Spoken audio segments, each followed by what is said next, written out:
What's good, everybody? Welcome in to the Early Wedge, your weekly golf betting show of record. We are powered, as always, by the almighty SportsLine, the best value in all sports betting, and it's not close. This week, it's a very, very special week. For the second week in a row, we have an elevated event, but it's even more than that. The top 30 ranked players in the FedEx Cup race, they are here. 23 of the top 25 ranked players in the world, they are here. But bigger than that, not seen here on the odds board because, as always, Rory and John Rahm right there at the top.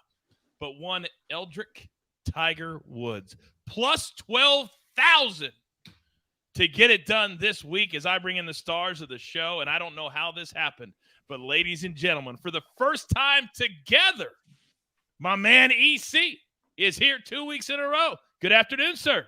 Good afternoon, Coach. Great to be with you and the counselor. I'm honored to be on the Early Wedge yet again, and even more honored to show you to take more of your money later in the program, hopefully. Wow. Next, he indeed is the counselor of Cat, and I'll deal with him in a second. But I like to give the full respect that it deserves. He is Nejad. See ya. And publicly, thank you for hosting the show last week. You did a phenomenal job. I appreciate it. It was a ton of fun. I'm happy to do that in the future for you, Coach, if you're ever on assignment at the Super Bowl, or you could just take me with you to the Super Bowl, 6 of one, half a dozen of the other. But listen, I'm really excited about the Genesis Invitational. We have so much, and we'll get into it, but with Tiger Woods back and the stars at the top and in the middle and at the bottom, this is star-studded. I love it. It really is. Before we get into our storylines, effective betting lines, I thought I would ask each of you, because Tiger just did his press conference about an hour ago. In fact, it's the reason Patrick McDonald is not on the show this week, because duty calls. Let's start with you, counselor. What do you expect from Tiger this week? So that's tough. I mean, I think everybody's baseline is, well, will he make the cut or not? In terms of like that, I think that's sort of the fundamental question. How competitive can he be? I don't really have an answer to that question, to be honest with you. I love to have an answer to everything. I mean, if I had to put money on it, I think I'd probably put it on that he doesn't make the cut. But all eyes are going to be on Tiger Woods, and I'm hoping he's ready. I mean, honestly, he's obviously had some time off. We know he's been playing, non-competitively, but playing nonetheless. It wouldn't shock me if he, top 40s this thing. But I think that at this point in his comeback for 2023, I think that's kind of the ceiling for him. I hope I'm wrong, but that's what I think the ceiling is, like a top 40 performance. Yeah, I think I agree with you. And EC, 2 quotes from Tiger today. First one, quote, "If I am playing to win." That's standard. He says that every time out. Second quote, this one's a little more interesting. "I would not have put myself out there if I didn't think I could beat these guys and win the event." Now, the last time we saw him, PNC, father and son, he played great, but they use a cart. This is one of the hardest walks on the PGA Tour. What do you expect?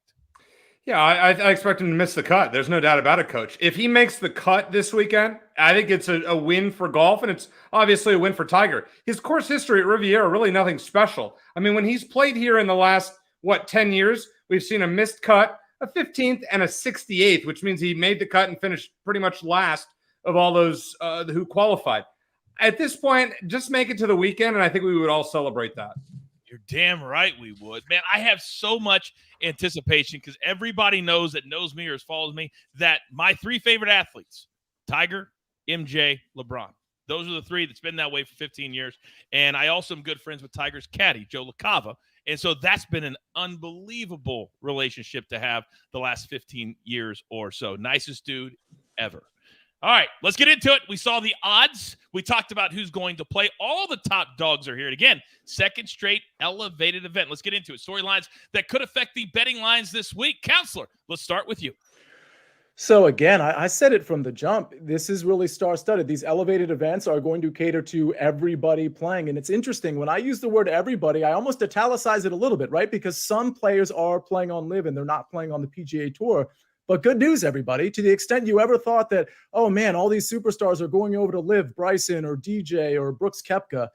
I mean, have you looked at the list of players for this tournament at the Genesis Invitational? We just talked about Tiger, but look at the top, all the way down through like Patrick Cantlay, Sung Jae Im. This is really true. Cameron Young, Jordan Spieth, who's made an appearance in the comments here.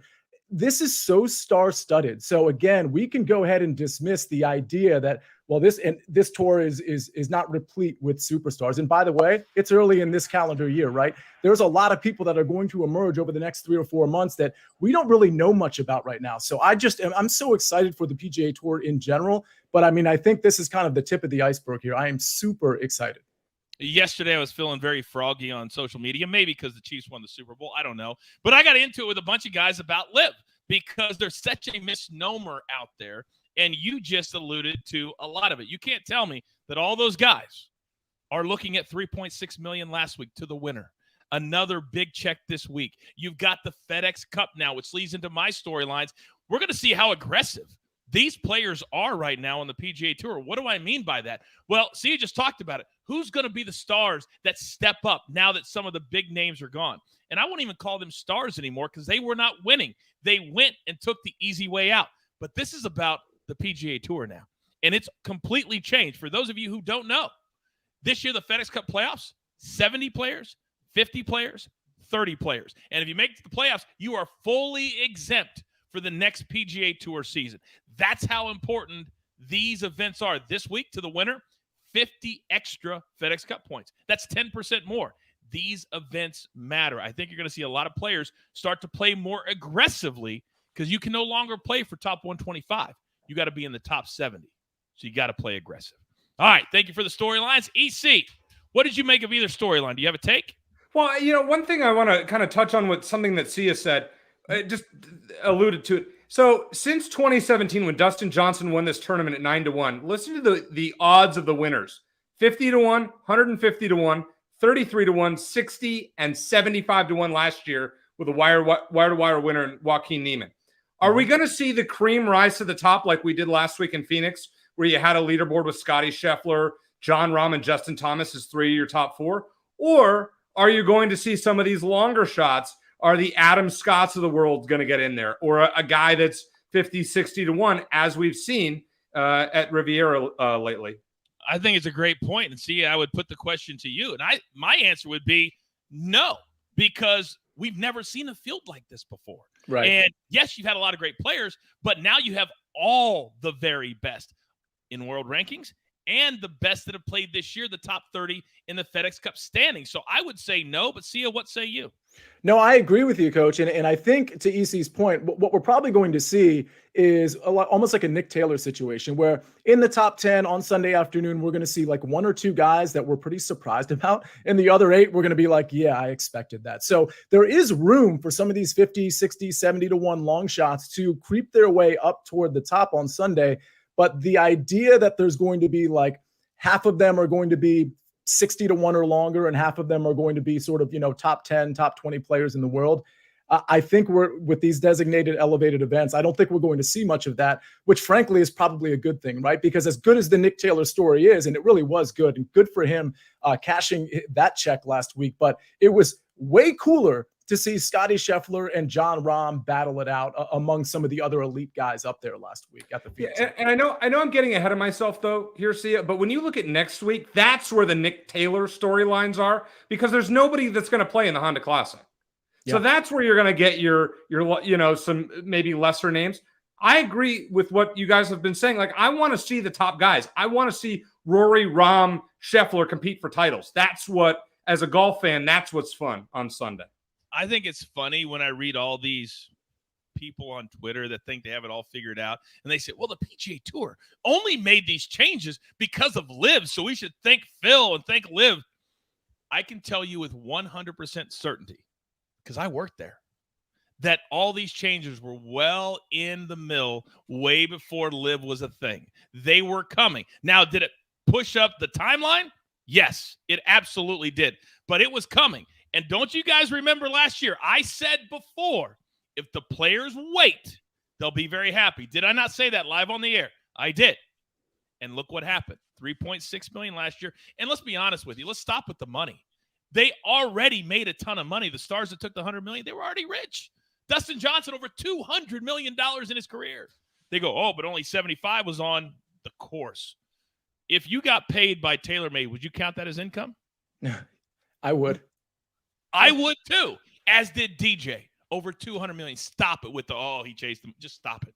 Stop So wait, Coach, do you think any of the elite guys that went to LIV Do you think any of them regret their decisions, whether they would ever admit it publicly? 100%. Because here's the other part that people aren't talking about, EC. They're talking about the $100 million, right? It's a 4-year contract. What's 100 divided by 4? 25 million. You could easily do that now on the PGA Tour. You could easily do that. So yes, I do believe. And they've all lost their sponsors.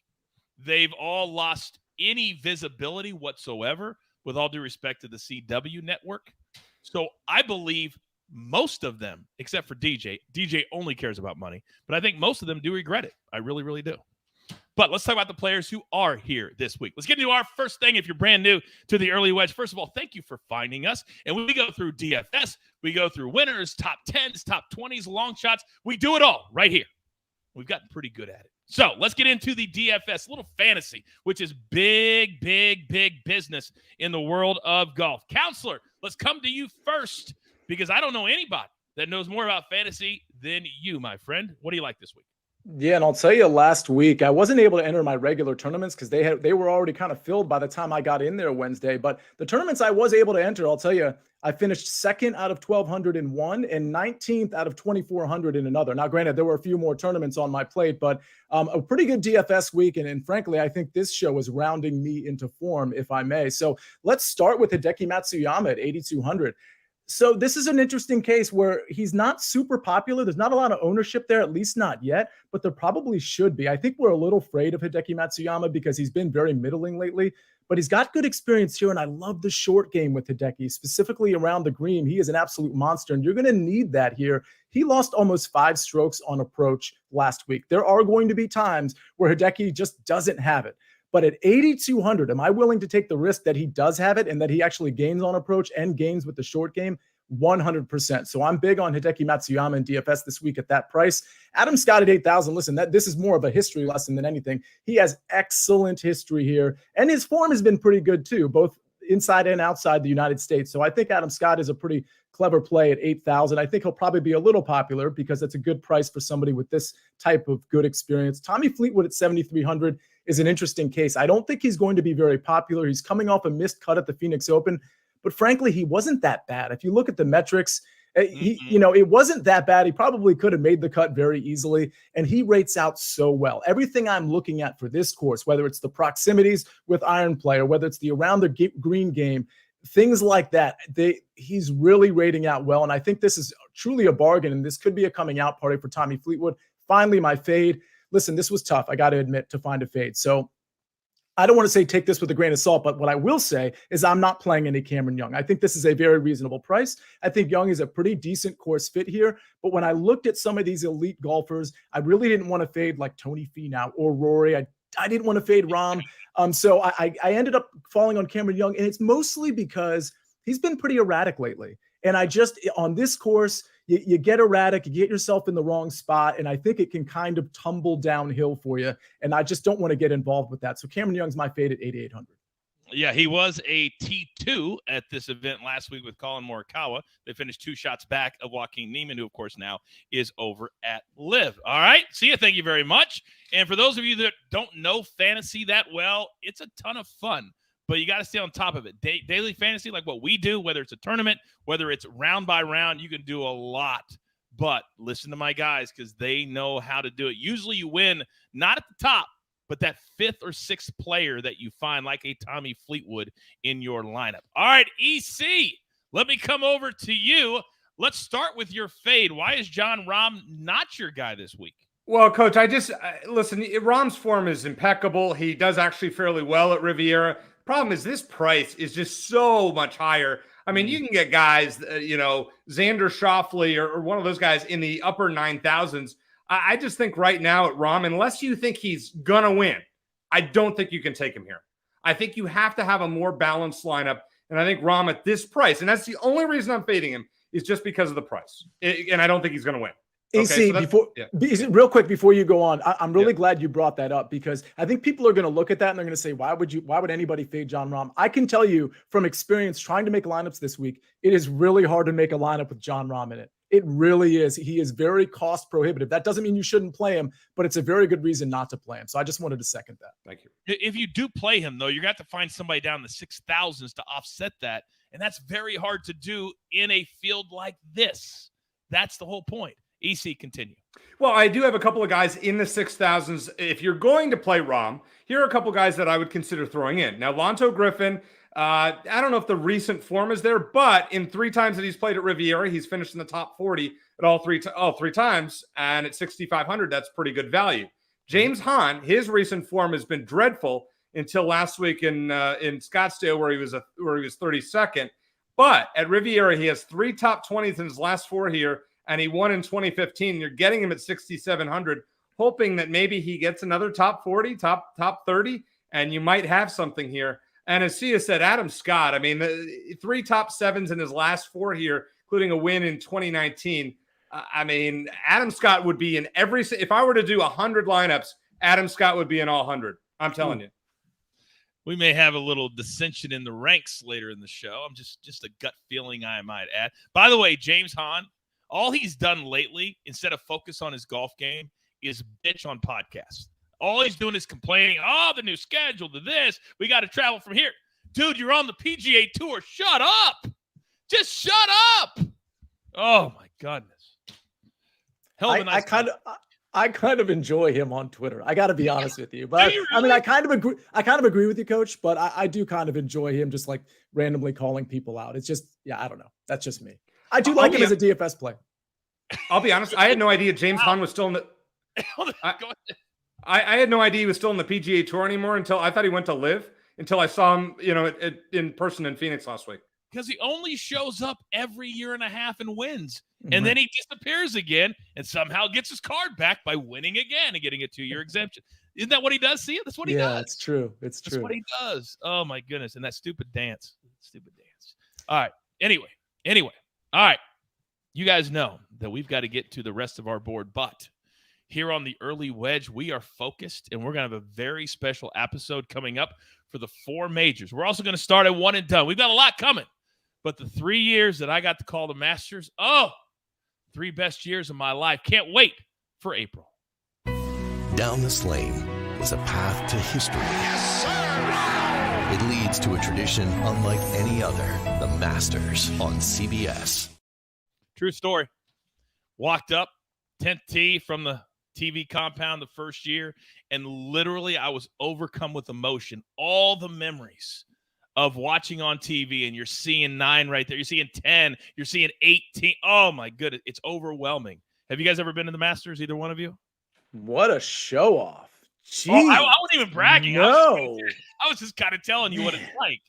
I swear to God, I wasn't. It's magical to me. It's magical to me. I bet. All right. Where would you guys like to start? EC, where would you like to start? Well, it doesn't matter where you want to start. Oh, I couldn't wait to do that. The Rock's starting the XFL very soon. I promised somebody I'd do that today. All right, we're going to start with what we consider to be the bread and butter of the show. If you're going to consistently win money in golf betting, it's not fun. Well, it is fun, but it's not sexy, and you're not going to win a ton of money each time, but this is where you make your money.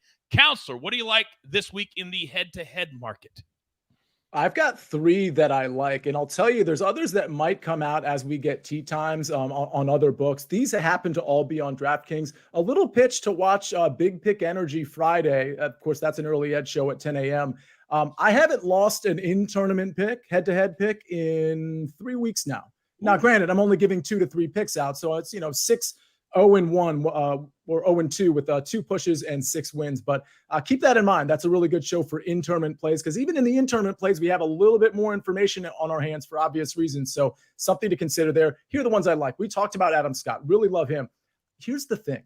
I like Jason Day too. I love how Jason Day has been playing. However, and this is something that me and Greg Ducharme talked about yesterday, the problem with Jason Day, and the reason I give Adam Scott a slight edge over him, his putting here has specifically been really bad. It leads me to believe that these fast POA surfaces undulating for whatever reason, they just don't fit Jason Day's eye, and he becomes a little bit of a train wreck. So while I like Jason Day's ball striking, perhaps even a little bit better than Adam Scott's, I think he's going to lose it to Adam Scott on the green. So give me Adam Scott here. The next one, Ricky Fowler minus 120 over Taylor Moore. This one, I feel like I'm walking into a bit of a trap here because in the outright market and in DFS, Taylor Moore is way down. Like for DFS purposes, I'll tell you, he's 7,200 versus Ricky Fowler 7,900. So you would think this would be like a minus 140 proposition, maybe even minus 150. Truth is, Taylor Moore has been playing very, very well. He's kind of rekindling some of the stuff we saw last summer from him, where his finishing positions were awesome.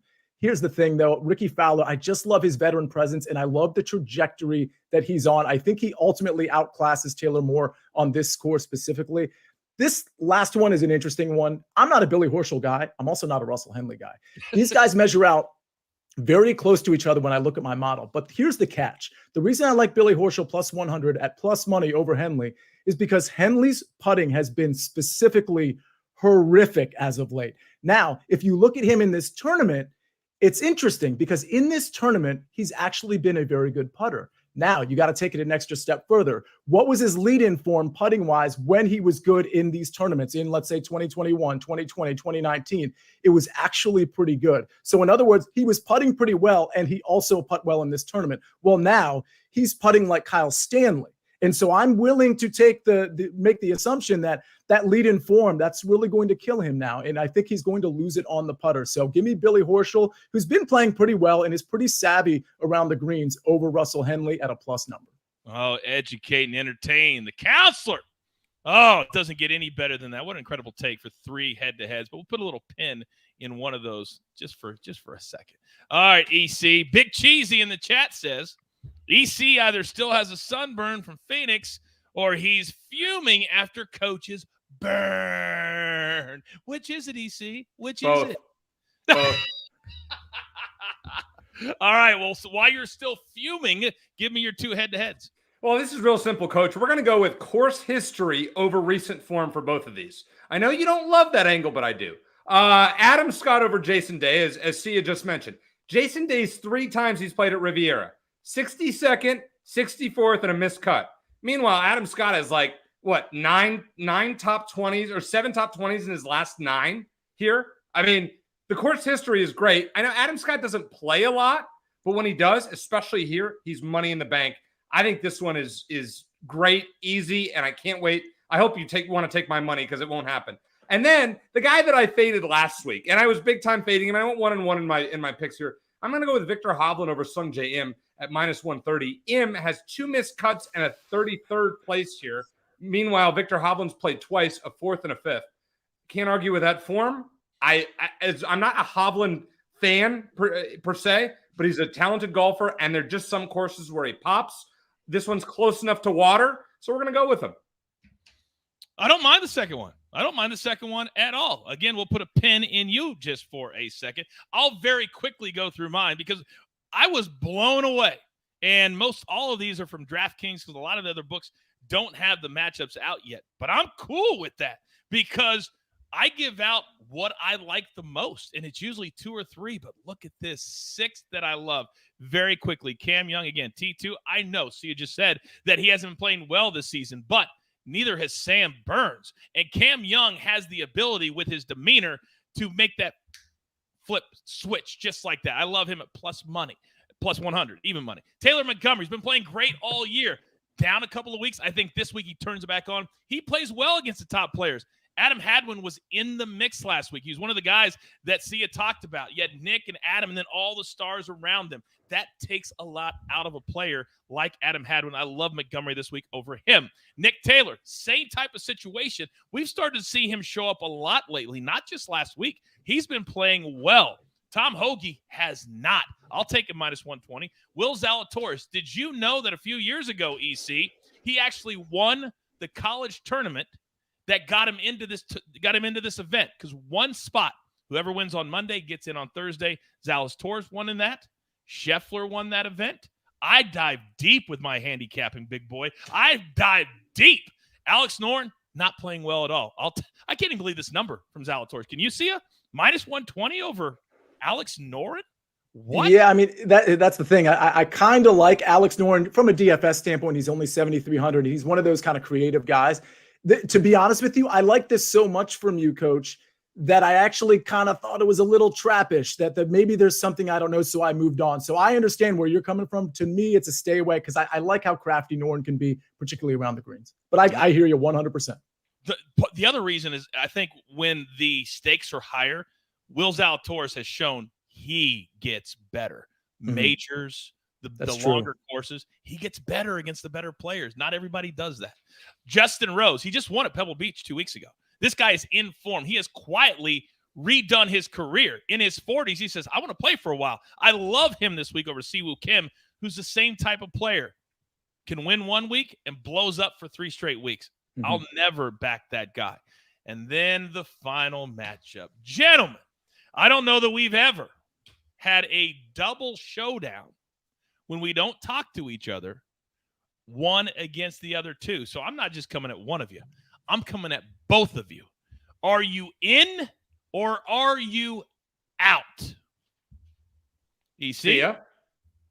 I mean, you know, what's funny, Coach, before I say those two musical words, I lose in showdown specifically to Coach so much that the IRS has sent me a 1099 to fill out because they just assume Coach is a contractor for me, that he's employed by me. That's how much I'm sending this man money. Everybody else, I'm winning showdowns. Coach, I'm not. With that said, I like my pick, and I'm 100% in. EC? Coach, when have I ever turned down a showdown from you? And actually, there's another one. I want to make it a double showdown against you because I like Sam Burns a lot this week, and I want to fade Cam Young. So are you interested in that one? I just won $800 the last 2 days. 2 days! And you're asking me if I'm in or if I'm out. Snake, hit the damn music. Let's go. It's gonna be a showdown. Oh, it's on like Donkey Kong. Let's go. So here's what is official for those brand new to the show. It's $100. You got to pay by midnight or you're out. And sometimes we even show down with fans in the chat, so you can participate as well. So it's me against Sia and EC. Jason Day, I have Adam Scott, and then EC stepping into the deep end. He's got Sam Burns, and I have Cameron Young.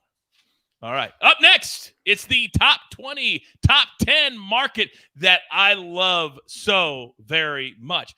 Patrick McDonald doesn't like this market. Me and Sia like it a lot. EC, are you a fan of the top 20, top 10 market? Coach, you're going to hate when I say this. I actually love it so much that I will parlay them together. Ooh. Well, see, you probably don't know this because you weren't on the conference call. EC is no longer allowed to give out parlays until I say he can give out another parlay. That's why he said it like that. No more parlays from him. Well, on the show, yeah. See, it's been a rough. The last 3, I'm 0 for 3. Last week was better. Yeah, it's been rough. But I actually love to parlay these markets, and I hit one in Phoenix. I hit a 3-team or 3-player top 40 parlay. So I'm ready. I love these position plays are the best. That was one of the few that you won last week. Well, it wasn't on the show. Wasn't on the show. Yeah, I don't care. You were on the Eagles, right? Which means you lost everything. Yeah. You lost everything. Yeah, you and everybody else. All right. Top 20, top 10 market. So we've got a full board here. So, EC, why don't I have you start first with your top 20 first? Just your top 20s. My top 20 is Adam Scott, plus 210. This is just giving away free money. Top 20, as I mentioned, in 7 of his last 9 here, including first, second, and fourth. I think he's going to go top 10, but just to be sure, I'll take the plus 210 for a top 20. And then a guy who's really popping lately, Wyndham Clark at plus 280. He was 10th here in Scottsdale last weekend. In 2 appearances at Riviera, 17th and 8th. I feel like he is due for a big-time weekend here. You know what I think is wrong with your handicapping, as we're just discussing it amongst friends, is you're using the history at the course, but you're discounting how many top players are going to be playing in this event. You keep throwing Wyndham Clark out. 8th and 17th. Yeah, but Rory, Rahm, it's everybody. Yeah, but Coach, it's not like this was ever a weak field at Riviera. It was always bringing it because it was Tiger's tournament. Yes, but not like this. But, hey, that's why you're allowed to do whatever you want, and then we see how it plays out. That's the beauty of it. I'm just telling you what I think. And I know you always tell me what you think. All right, now I'll go next. I like Max Homa. He almost won here a couple of years ago over Tony Finau. Had a horrible 10th hole in the playoffs. Should have won. I love him in any California tournament.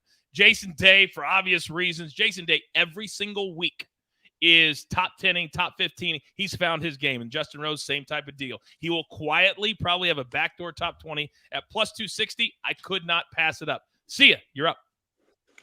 Yeah, I mean, you mentioned it. Max Homa at plus 100. Absolutely love him. Love the history here. Love him on the West Coast, specifically in California. Not much to say there. I mean, Max Homa, could absolutely win this tournament. Tony Finau, another guy that can win this tournament. His history is elite. The ball striking has been great. The short game is good for Tony Finau. Minus 125 as a top 20, I like as well. As far as Ricky Fowler and Adam Scott, one thing I do want to point out to everybody, and I think this goes for anybody who's got, let's say, a top 20 that's plus 200 or higher, and EC's got Adam Scott and Wyndham Clark.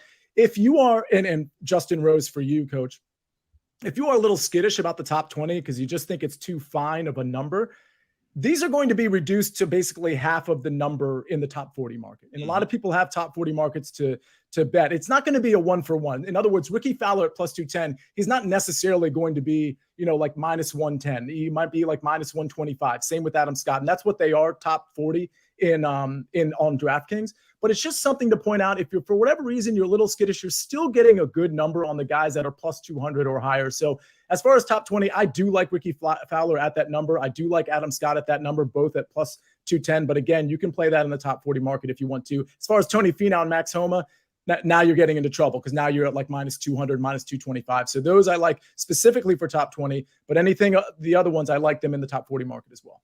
Phenomenal advice from Sia. Sometimes players, you can't play them in certain markets because you don't want to play a negative number. You can't play a minus 200 on a prop. It's just bad business because they could have a bad you just can't do it. Great advice from Sia. My top 10, Xander, he was right there last year. And you talk about big game hunting. If you ask any player on the PGA Tour, who is really the best player? A lot of them will say Xander Schauffele. No, they should say Scotty Scheffler, but a lot of them will say Xander Schauffele. I love him at plus 170 to finish with a top 10 this week. EC, you also like Max Homa.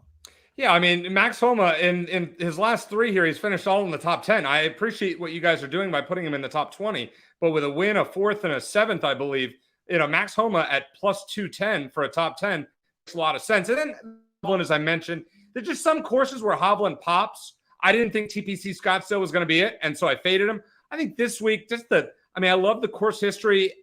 The recent form is okay. I didn't love how he finished at Pebble Beach, but I'm going to say California, close to a beach. Victor Hovland for a top 10 at plus 260 with a 4th and a 5th in his resume. Riviera, sign me up. The only thing I don't like about that, when they made a big deal last week, this course, it requires every part of your game. His short game right now, it's hard to watch him chip the ball. It is hard to watch him chip the ball. But if he can figure that out, he's one of the best ball strikers on the entire PGA Tour. All right, so that's the top 20 and top 10 market. Now, let's move into the winners market. Now, before you say, you think this guy's going to win, no. But you can't bet a Jon Rahm at minus 750. You cannot bet a Rory McIlroy at plus 750 and plus 900. Why? Because there's 150 players playing. It's just a bad bet. So we give out plays that we like at numbers that would make a difference in your account.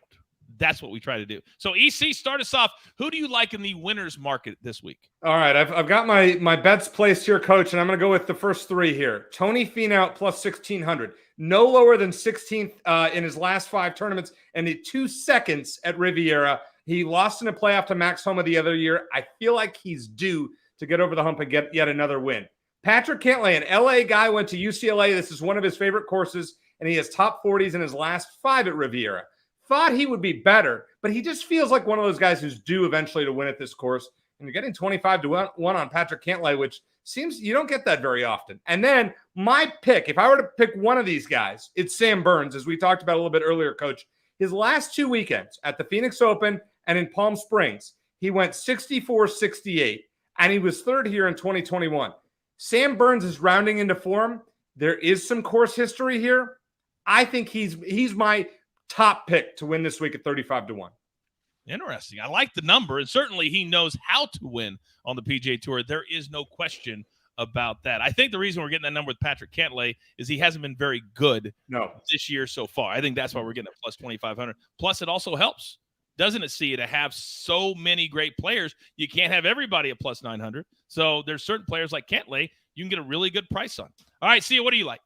Yeah, I like the Cantlay call quite a bit there. And I honestly, Tony Finau was going to be one of my guys. I just didn't love the plus 1,600, but I totally get that bet. It was going to be one of mine. Max Homa at plus 2,000. I don't think we need to cover him anymore, but we know he can close, right? Like he is a closer, and we know he's good out here. So I like him in the outright market. Sung J M is a really interesting one to me because his history here isn't very good. But if you look at what he's been doing, I feel like he's a little under the radar. And the reason I say that is because his number is 30-1, probably reflective more of his history and the talent in this field than his actual win equity. Because honestly, if it was me, I think I'm putting him at 22-1. The approach game has been pristine. The around the green game, he's an absolute monster and can get hot with the putter. So I think 30-1, even though I'm not 100% in love with him, I am in love with that number. And that's really all that matters in the outright market. Speaking of numbers I love, and speaking of guys that can get hot and perhaps turn that approach game around from last week, Matsuyama can get really hot with the short game. And we've seen him get really hot with the ball striking. I think this could be one of those tournaments that get Hideki Matsuyama back on the map. I'm getting 50-1. I'd be a little skittish playing Hideki, maybe, believe it or not, in the top 40 or top 20 market, because I think it could be kind of a hot and cold thing with him. But 50-1 for Hideki, I'll take that every single time. Doesn't matter the name of the tournament or the place of the tournament. I'm taking Decky at 50-1.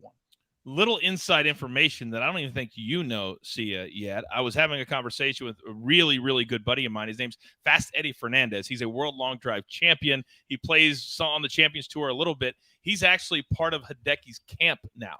He's been working with him on increasing his length, which is part of the reason his short game was lacking the last 6 months, because he put in so much time on his distance with Eddie.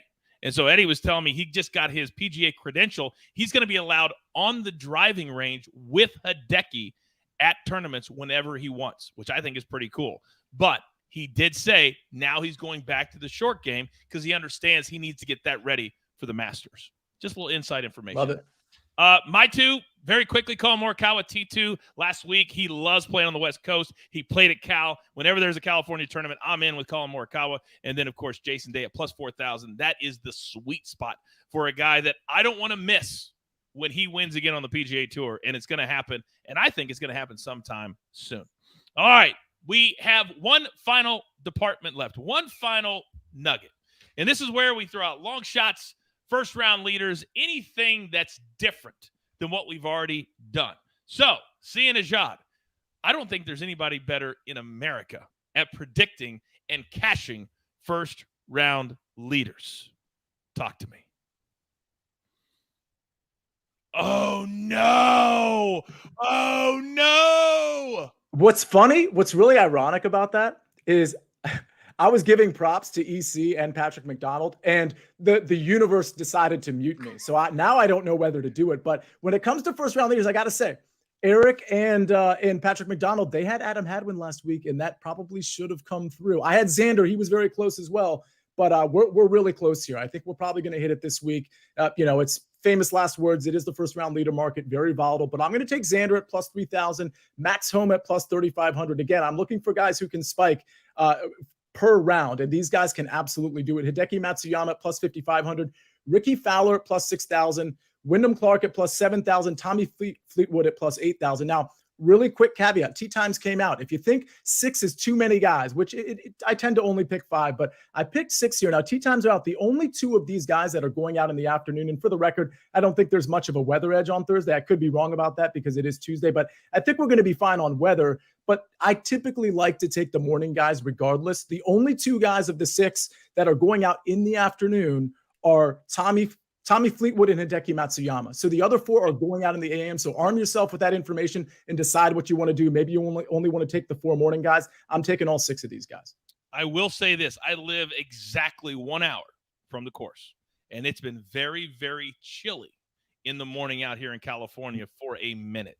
Just take that into consideration. But that would not change my morning to afternoon whatsoever. I'd still play the morning over the afternoon. See ya. Thank you very much. EC, what do we like here in the long shot department. See, you just brought back like some PTSD after the Adam Hadwin last week. I mean, I was sweating that out. I got out to the course early on Friday. And of course, the first player that I ran up to, to see tee off at the 10th tee and start his second round was Jason Day, who of course passed Hadwin. And I just kind of shook my head as he walked by me. I'm like, really, Jason, you had to, I was looking so smart. My first early wedge appearance. So I said, you know what? I can't do first round leaders right now. I just can't. So we're just going to do a couple of long shots to win. Adam Scott, for all the reasons that I've given earlier, his course form is just so good. He just doesn't play that much anymore these days. He was just voted, I guess, what was it, coach? Like the PGA Tour, on some committee, like he's basically on the committee that kind of oversees the rules and takes the players' concerns to the board. Well, he has to be very presidential this week, coach, now with that new honor. So why not at 60-1? And then if you're really doing a dice throw, I think Wyndham Clark, just based on the form, last week I was really impressed with what I saw from him in Phoenix, even though he's a local guy here in Arizona. But the tournament history at Riviera is also good. And at 90-1, listen, I feel good about it. I would also take him for first round leader like Sia did at 70-1. But to win, why not? 90-1. Worst case, maybe you cash out before the last round and make a couple $100 on it.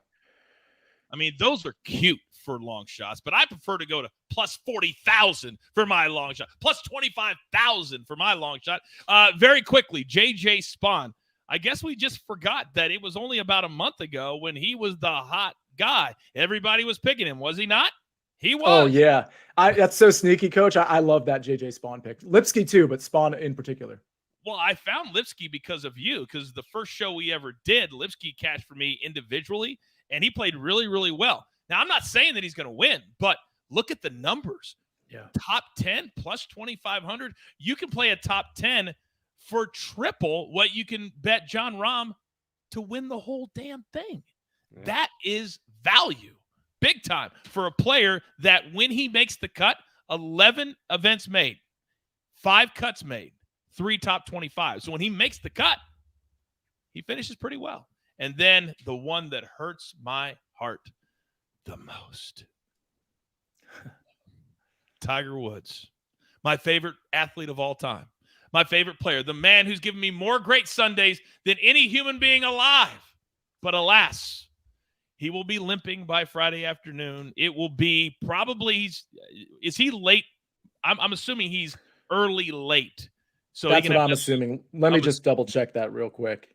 Yeah. And the answer is, he's actually late on Thursday. He tees off at noon, 12:04 on Thursday. Interesting. I thought they'd want to have that late Friday afternoon walk up to the 18th green, a chance to make the cut. I thought that's what they would do. But, all right, so he'll go late, early. I just think the walk's too hard for him. I just really, really do. But I hope I'm wrong. I'll gladly bet this and lose it and be happy about it. Mm-hmm. I really, really will. Yep. What do we think? Give us a finish for Tiger. You think you said he misses the cut? Mm-hmm. Yeah. And you assume the same thing, Sia? Yes. I'm not going to assume that. I think he's going to be pretty good. And I'm actually I don't know how much he's played, and so I just wonder if the short game is going to catch up to him. The putting's going to catch up to him. But I'm going to be hopeful here, and I'm going to say he makes the cut and finishes 38th. 38th. All right. I don't think he's going to make the cut, but if he does, I think he's going to finish dead last, because by the time Sunday gets here, I think that leg is going to be so painful. I just do. Again, I hope that I'm wrong, but I think that's what's going to happen. What would you guys put the over-under for his first round score? 72.5 in that ballpark? I mean, if he's going to make probably higher, he's first round. 74, okay. 75. I think he's going to shoot plus. This is a hard golf course. Yeah. You take the first hole out of it. This is a hard golf course. It really, really is. All right. We like to end every one of our specialty shows asking my guys, what's the number one most important thing they're looking forward to this week at Riviera? Counselor, let's start with you. Well, it's a betting show, so for once I'll just go the betting route instead of something else. I think it'll be interesting to see if any of these top guys, and I'm not just including the top 3, but maybe some of the top 5 or 10 guys, if they kind of fall a little bit on Thursday, maybe even Friday, and maybe we get an advantageous number to bet them on the comeback trail, like a Rory McIlroy, for example. Instead of getting a really short number, maybe we get a longer number. I'm also really interested to see if some of these guys who haven't been playing very well or haven't been playing much at all anyway, like Patrick Cantlay, if they kind of emerge as, sort of superstar status as we go and head towards the Masters, because I think that'll be really important in terms of what their numbers are when we get to the majors. All right. EC, what about you? A climactic weekend at Riviera. Last year, we didn't see that with Joaquin Niemann. He was fully in control. I know it got close maybe a little bit, but we knew that Joaquin Niemann wasn't losing, even at 75-1. We've had some playoffs here lately at Finau and Homa the other year. I'm telling you, this is a fun golf tournament with a lot of great stars. I want to see a really competitive Sunday afternoon where we're watching 2 or 3 of the game's superstars going head to head. And we're going to end the show with me admitting a mistake, because somebody in the chat is like, this is a made-up number for Tiger to miss the cut. You know what I did? I looked at him to make the cut. For him to miss the cut, it's minus 210. It's minus 210. So that makes more sense. Thank you, chat. That's why we're all in this together. Simple mistake. Simple mistake. DraftKings got it right here. Thank you very much. Made a mistake. All right. What a fun show. Isn't it nice having EC around? And in 14 minutes, him and I will be doing early edge in 5 if you're watching this show live. If you're watching on demand, hey, enjoy the tournament. And with all that being said, there's only one thing left to do. And I believe you all know what that is. You've got your marching orders. Let's take all of these Genesis tickets straight to the pay window for my entire crew. Love them all. The counselor, EC, the chat pointing it out when your boy makes a mistake and we fix it live on the air. And, of course, the snake. What an amazing job he does. The graphics look amazing. He's the best producer you could ask for, and he's always right there. I am the coach. Enjoy the tournament this week. We're just getting started right here on the Early Wedge. Good luck.